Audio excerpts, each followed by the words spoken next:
also welcome Manuel Baca. He's our triple threat man. You know, he's a faculty member at Rio Hondo College. He's on the Board of Trustees at Mount San Antonio College, and now he's Vice President of the Board of Governors. So you bring a wealth of experience to this post, and welcome. Thank you. It's been a rather busy 2 months. So yeah, I have a rather lengthy Chancellor's report, and I'll try to not elongate it, but if after I go through it you have a question or two to ask, I'll be glad to fill you in a little more detail. I had some fine campus visits during these past 2 months.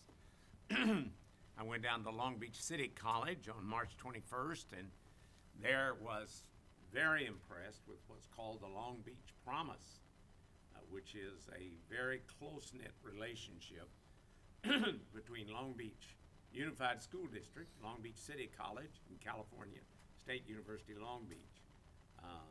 As a result, the college-going rate of their high school graduates has increased to 74%, which is quite good for a large urban district.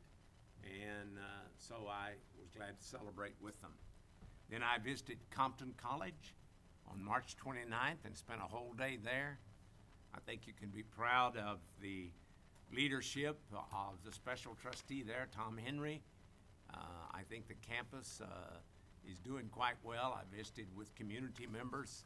I visited with faculty and staff, and so I had a very good meeting there. Then on April 6th, I went up to College of the Redwoods. I went there specifically because College of the Redwoods is placed on show cause by the accrediting commission, and I wanted to be helpful if I could. They have an incoming president, I think, which will do a great job, Kathy Lerner, the former president of Mendocino College.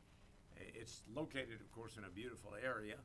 I was up there on Friday, and Lakrita and I took the weekend to go through the redwoods and see that wonderful country there.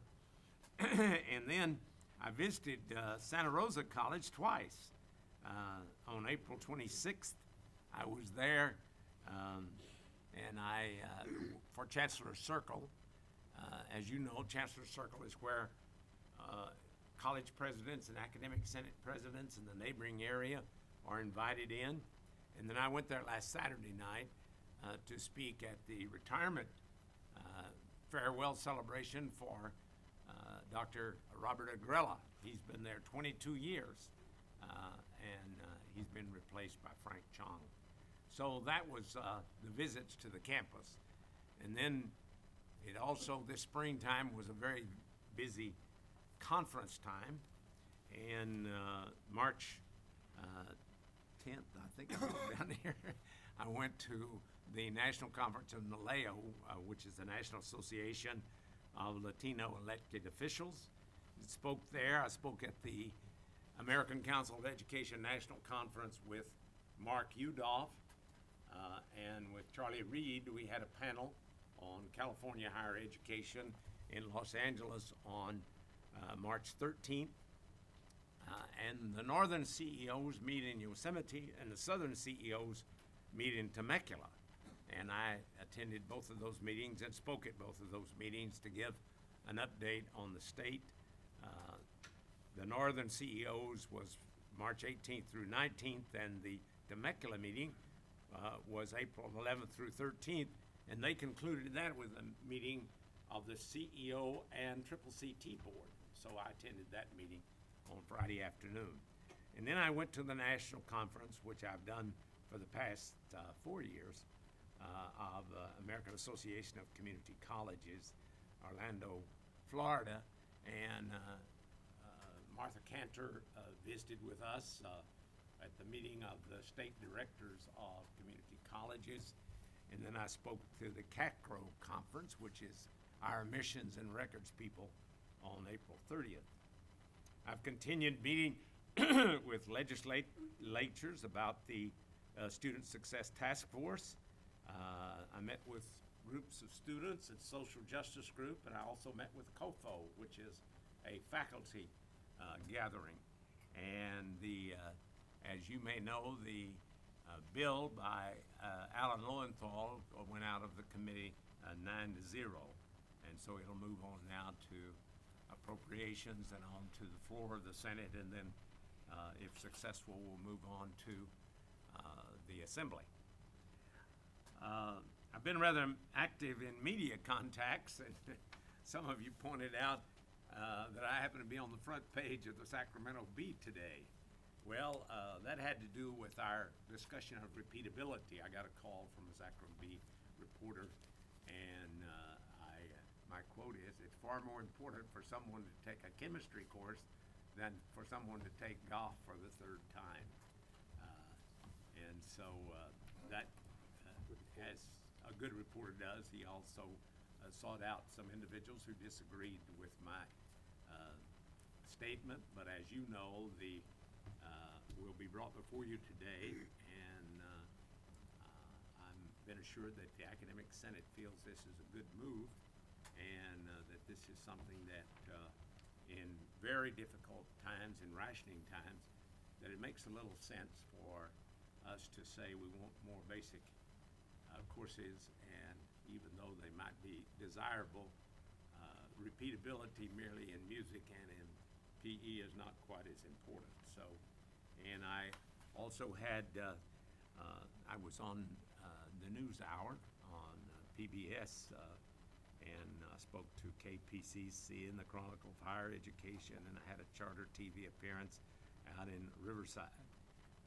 I think one of my responsibilities is to try to well represent California community colleges, sometimes non-controversially, sometimes a little controversial, I should say. So anyway, that's a little bit of that report. And finally, we had a really fine advocacy day here on May 1st. We came together as three systems of higher education, and our teams were composed of representatives from each of those. I happen to be in the team that included President Mark Udolph of the University of California and Chancellor Charlie Reed. We called on all the legislative leaders, both the Democratic and Republican. We met with the governor's aides, and of course we made as strong a case as we could for higher education. Dan Troy has put out a statement about how in the last 3 years we've lost 12% of our funding. We've had to reduce the number of our students by at least 10%.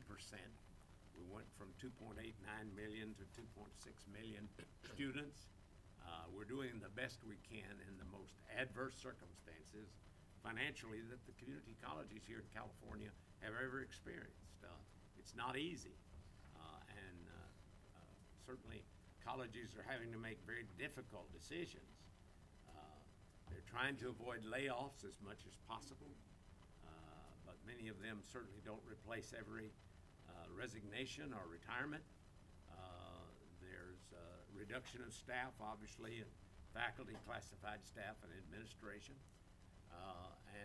So we wanted to just tell the legislature the kind of plight we're in and the fact that we desperately need more help. I think the future of higher education is tied inextricably with the future of the state of California. All the evidence points to the fact that when we don't educate individuals in our colleges and universities, we suffer economically. So we made that case, and I want to thank all the others, particularly Marlene Garcia and her staff, who organized the Advocacy Day. I thought it was quite successful. We have, of course, how successful it is, we'll have to wait and see what the budget is like when it comes out. The May revise is to come out within the next week, so we'll know a little bit more. Unfortunately, it appears that the revenues of the state of California are not coming in as well as anticipated, that the recovery from the recession is still quite slow, and so I can't point toward the fact that we have a very difficult year ahead of us. I couldn't help but think when Scott Hillstein just pointed out that your mic is live. You may recall, I've been 12 years in the legislature, and I recall a few incidents when legislators were unaware that the mic was live. In fact, one even lost his job over the result of his remarks. So, as Scott said, I'm sure probably you all say things that you don't mind the public hearing. But if it were to happen to mind, I would suggest that you step over to the corner here and make that comment. Anyway, it's been I think a very fulfilling and interesting 2 months. It's what makes this job enjoyable. I always am proud to go out and represent California community colleges because I feel like, number one, the importance of the work, but in my visits with the colleges, I always go away impressed by the quality of the staff, by the work that they give, by the dedication that they have despite living through difficult times. Member Baum. I just want to also express my appreciation for your visit to Pasadena City College and your State of the State address that received tremendous media coverage as well. So Thank you. I was thinking maybe that was before this time, but maybe it wasn't. March 22nd. March 22nd, yeah. Oh, well, that was, I guess I missed that on my calendar some way or another. It was a good time. I mean, of course, I always enjoy going back to what I would call my old stomping grounds, all the sites there, and I was well received. Just one of the headlines in the LA Times was Jack Scott still fighting for PCC. Yeah, that's right. Okay. Member McDougal. Yes, I'd just like to offer my thanks to the Chancellor. The breadth of his representation of the system is tremendously impressive, and he does it with such effectiveness that I think all of us can be extremely pleased to have the system represented as well as Jack represents it. So thank you very much, Jack. I know it's a tremendous effort to do all you do, and you do it so well and so unassumingly, but it means a great deal. Thank you. Any other questions or comments for the Chancellor?